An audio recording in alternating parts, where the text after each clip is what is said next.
ассалому алайкум.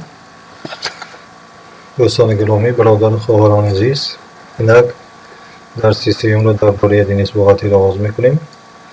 Хеле ки дар дарсҳои пешида мо дида баромадем дар бораи ба программа дохил кардани организатсия буд.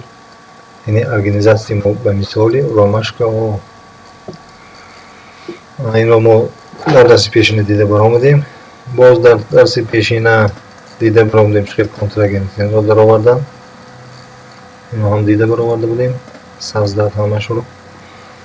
анакнун имрӯз дар бораи чӣ дида мебароем?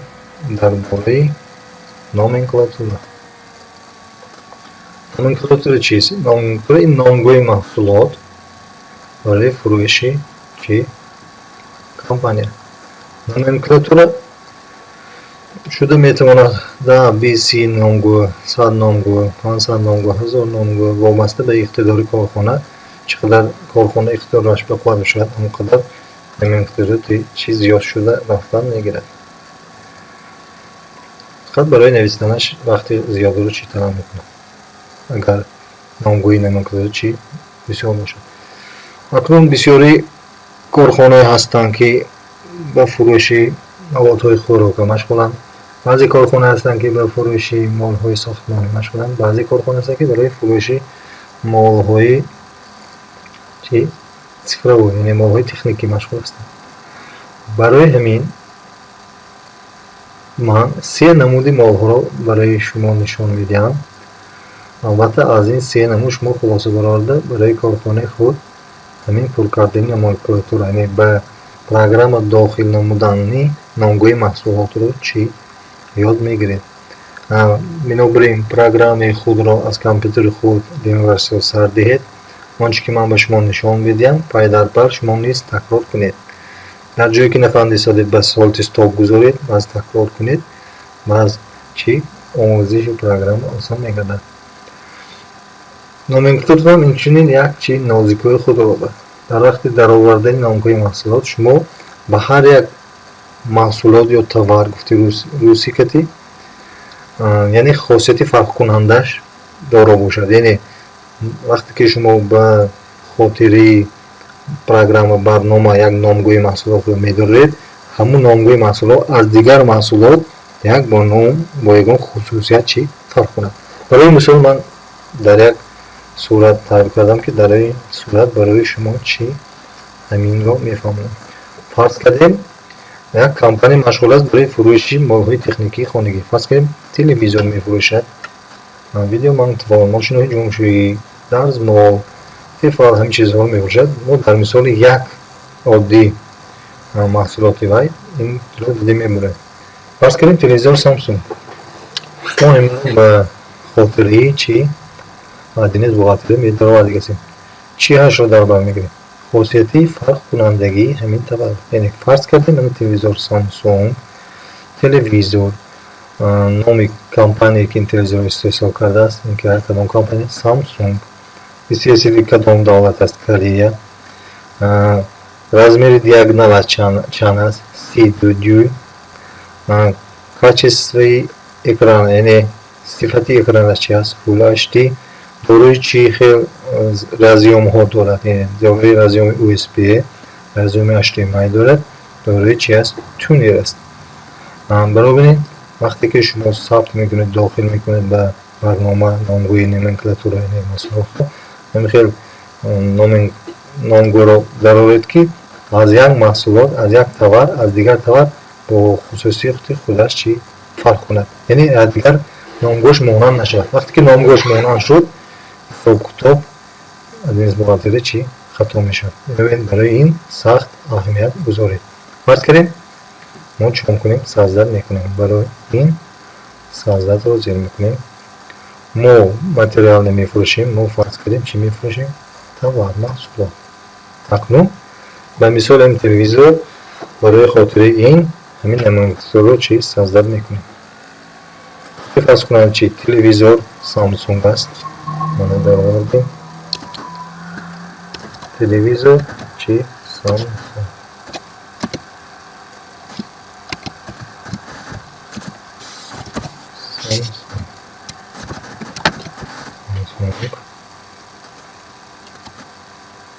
استیسال کجا است؟ کره است.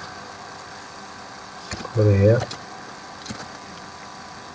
diagram C2 качество экраnaş yani sıfatı ekranaş Full HD Full HD دارای رزیام های چی دارد؟ USB دارد دارای رزیام HDMI دارد دارای چی است؟ تیونر است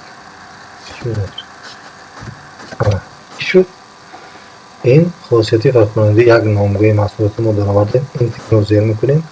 این چی شد؟ بیان کلانکاش هم پر شد. ارتیکل فرض کنیم ما یک کلمین بار در آورد استاده ایم این توار محصولات رو ما 001 میگذاریم. یعنی از سرشوی اولا штук می‌نویسد. ما چونکه این توار رو штук بای می‌فروشیم بعضی حالت ها هستند که نویسه توار باشد یعنی کیلویی با وزن که فروخته شده باشد کرد ما اون رو با کیلوگرم می‌کنیم لیکن در حالتی ما چی است؟ штук است. biz NDS می‌گذاریم. اون وقتی که کارخانه‌ای که هستند که NDS آنها معلوم است 2% 3% آنها برای این پرسنت NDS یعنی نالوگ رو می‌مونند. این خودش اتوماتیکی کاملا پروگرام NDS خودش رو چی حساب کرده میاد. در حالتی без NDS چی می‌گذاریم. اینا записать и закрыть. چخیل که دیدید در نومنکلاتوری ما یک توری نو یک محصولات نو تلویزور چی پیدا شد؟ تلویزور سامسونگ کره C2 Full HD باز دفعه دیگر می شود که یک تلویزوری نو می باید. مثال ممکن تلویزور می شود سامسونگ مثل LG استیسالی کره نمو که خطای می شود دویمش ممکن C2 نیو 24 یا 22 می شود یا زیادتر می شود. کسی فول HD یا داره دیگر کسی می‌ذارد دارد یا ندارد انترش رو خودتان چی به نظر گرفته و چنین طرز نومنکلاتور رو به پامیت یعنی خاطره برنامه ثبت می‌گردانید. اکنون باز یک دیگر نمودی محصولات رو چی دیده می‌بینیم. فرض کنیم فیرم ما کمپانی ما ارگانیزاسی ما با فروش مال‌های خوراکواری и кондитерские изделия машгул аст. Ба мисоли печенье детское расти большой, упаковка 200 грамм со вкусом банана 1 тақсим 16. Намени дидем? Ана. Печенье фирмы расти большой аст. Печенье детское будааст. Яъни вазнаш 200 грамм будааст. маззаи чи банан доштагӣ будааст. 1 тақсими 16 барои чи овардам? Фарз кунем дар упаковки калон меояд, дар коробки калон дар дохили ҳамун коробка 16 дона аз ҳамин 200 грамм печеньеҳо чӣ ҳаст. Бинобар чӣ кардам ман барои мисол 16 овардам. ва шуданаш мумкин 20 1 тақсими 20 мегузоред, шуданаш мумкин 10 1 тақсими 10 мегузоред, шуданаш мумкин 32 1 тақсими 32 мегузоред аз рӯи ҳамун ҳолати ложени чӣ печенье дар коробкаи қутии калон. Ман барои мисол медарам инашон саздар нашам товар места печенье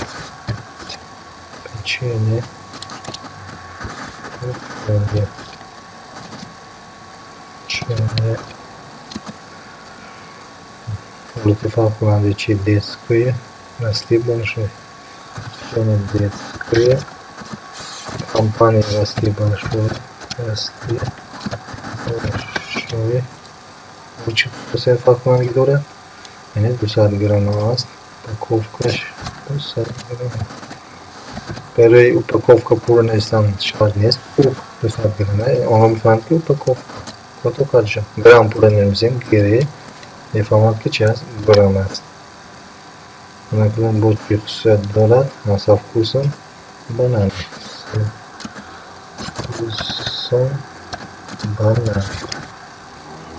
یعنی یک تقسیم 16 یعنی چی رو میفهمد صرف 16 اینتر رو زیر میکنیم در پانه‌اش هم چی ضبط میشود. فرض کنیم دویم محصولات است. ارتیکل 2 میمونیم. معنی اون رو دارد که یک تقسیم 16 یعنی در یک قوطی کلان یا коробка کلان 16 تا همین 200 گرم پچینه چی موجود است. یعنی وقتی که توار به ما میآید در قوطی 16 коробка меояд. Мо медонем ки дар дохили вай 16 аст. Албатта запс карда ва проверка мекунад ки дар дохилаш ҳаст нест. фарз кунем ду қути ду коробка калон биёяд. аз ин медонем ки 32 аст. 3 коробка биёяд медонем ки 48 аст. барои чӣ ҳисоб осон шудани бухгалтер ин чи аст зарур аст. акнун ндсро бо ндс мегузорем. артиклро 02 мегузорем. фарз кунем шумо нав вақте ки оғоз мекунед ба памяти программа бо номенклатура ҳар як тавари якро 001, тавари дуюмро яъне маҳсулоти дуюмро 2, маҳсулоти дуюмро 3, 4, 5 ҳамахе бо тартиб таварро чӣ даровардан мегиред.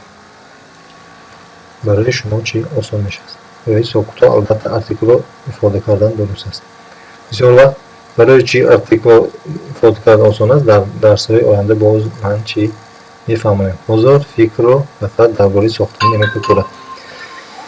баъд ҳама ин банниро яъне хусусиятҳоро даровардем ва чӣ мекунем? записад и закрит. мана чӣ хел ки дидем дар номенклатураи мо бо як маҳсулоти нав чӣ пайдо шуд. печенье детское расти упаковка 200 грамма. барои ҳамин чӣ аст? ин таври дурусти дохил кардани чӣ аст? маҳсулот аст. акнун дар намуди сеюм намуди маҳсулоти замирем. фарз кунем компанияи мо ба фурӯши молҳои сохтмонӣ аст. яъне семен мефурӯшад, тахта мефурӯшад, шифер мефурӯшад ва монанди семен як маҳсулотро чӣ дида мебарем. семен чӣ хосияти фарқкунандаги аз дигар маҳсулотҳо чӣ аст? семен номаш портланд, истеҳсоли давлати Россия, маркаш М500, қувваташ, упаковкаш чанд килограмма? 50 килограмма. инро ҳам чӣ мо медорем. ана 16 розия мекунем. анаку ин чӣ месад? товар не чӣ материал. фарз кунем материали семент.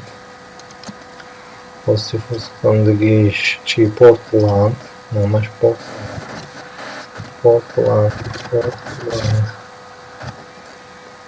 ҳарфи калон шуд. портланд. истеҳсоли Россия. баъд бо чӣ хурсанд ҳастанд давад? марка 500. М500 кунем худаш кифоя аст. марки 500 ро нишон медиҳад. боз чӣ аст? упаковка 50 килограмм. 50 килограмм упаковка. уп дар пешаш уп мегузорем. упаковка маънои он дорад чӣ? упаковкаш 50 килограмм. ин ферро зер кунем. дар дохилаш чӣ? дар дуюм колонкам запс мешавад. фарз кунем 003. дар шуд ндс 0 ё без ндс мегузорем. чӣ шуд? мана мо дар пешини гузашта номенклатура товар буд, дар наш материал шуд.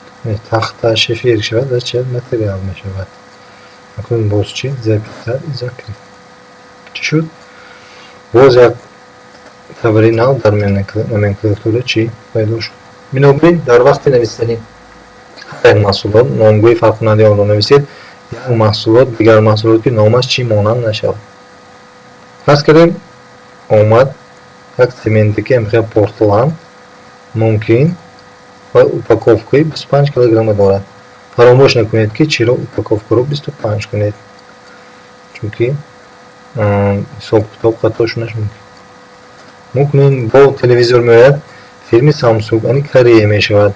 ҳама даниш яхел фақат чӣ аст? мумкин 24 дюйма аст. 24 дюйма албатта медоред. фаромӯш накунед. ҳар як маҳсулот аз дигар маҳсулот чӣ фарқ карданаш лозим дар вақти дохил кардани номенклатура. ин дарси мо ба охир расид. чӣ саволҳои дастоварсҳои дошта бошед дар зери комментар дар поён нависитон. то вохӯрии оянда дар паноҳи худо бошед. худоҳофиз.